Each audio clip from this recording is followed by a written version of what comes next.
હજુ ચોમાસામાં વરસાદ થઈ રહ્યો છે કે રાજસ્થાનમાં એન્ટી સાયક્લોન બનવા છતાં આ વરસાદ ચાલુ રહેશે અને લગભગ મધ્યપ્રદેશ સુધીમાં આ વરસાદ આવવાની શક્યતા રહેશે. 24, 25, 26 અને 27માં રાજ્યના ભાગોમાં હળવા ભારે વરસાદ ઝાપટા પડશે, જેમાં ઉત્તર ગુજરાતના ભાગો, મધ્ય ગુજરાતના ભાગો, પૂર્વ ગુજરાતના ભાગો, સૌરાષ્ટ્રના ભિન્ન ભાગોમાં હળવા ભારે વરસાદ ઝાપટા પડવાની શક્યતા રહેશે. આ વખતે લા નીનોની અસર વર્તાઈ રહી છે. લગભગ લા નીનો શિયાળા તરફ થવાની તજજ્ઞો દ્વારા આગાહી કરવામાં આવે છે. જો લા નીનો બને તો આ વખતે શિયાળામાં અષાઢી મોજ સર્જાઈ શકે તેમ છે અને ઠંડી વહેલી પડી શકે. લગભગ આ વખતે ઠંડી 3 ડિસેમ્બરથી પડવાની શક્યતા રહેશે અને 22 ડિસેમ્બર પછી કડકડતી ગાત્રો ઝડપથી ઠંડી પડવાની શક્યતા રહેશે. ઉત્તરીય પર્વતીય પ્રદેશમાં ભારે વરસાદ થશે અને આ વખતે જાન્યુઆરીમાં ઠંડો હશે. તેમાં જે છે ફેબ્રુઆરી માસમાં પણ શરૂઆતમાં ઠંડી પડવાની શક્યતા રહેશે. માર્ચ સુધીમાં લા નીનોની અસર વર્તાશે. પરંતુ ઉલ્લેખનીય છે કે આ વખતે હજુ ચોમાસામાં વરસાદ થઈ રહ્યો છે કે રાજસ્થાનમાં એન્ટી સાયક્લોન બનવા છતાં આ વરસાદ ચાલુ રહેશે અને લગભગ મધ્યપ્રદેશ સુધીમાં આ વરસાદ આવવાની શક્યતા રહેશે.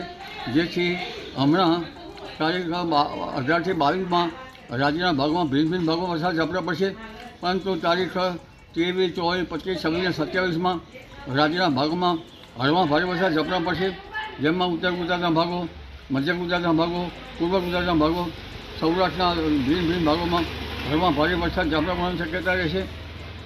દક્ષિણ ગુજરાતના ભાગમાં ભારે વરસાદ ઝાપટા પડવાની શક્યતા રહેશે. 22મી ડિસેમ્બરે પણ એક સિસ્ટમ બની રહેશે લગભગ આસપાસ. તેમજ 28 સપ્ટેમ્બર આસપાસ સિસ્ટમ બની રહેશે. 3 ઓક્ટોબરથી સાયક્લોન બનવાની શક્યતા રહેશે. હજુ પણ દક્ષિણ ચીનમાં સાયક્લોન બની રહ્યા છે. સાંઘાઈ વગેરે ભાગોમાં હજુ સાયક્લોન જણાય છે.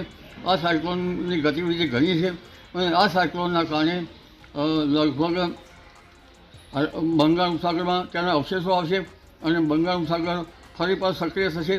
એટલે આ વખતે જે વરસાદની પેટર્ન જે છે એ ભિન્ન ભાગોમાં લગભગ ઓક્ટોબરની શરૂઆત સુધી રહેવાની શક્યતા રહેશે.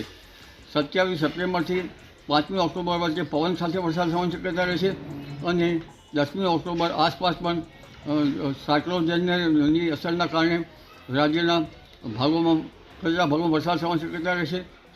શરદ પૂનમ પછી પણ ત્યાં વરસાદની ઝાપટા પડી શકવાની શક્યતા રહેશે. 26 ડિસેમ્બર પછી ગુલાબી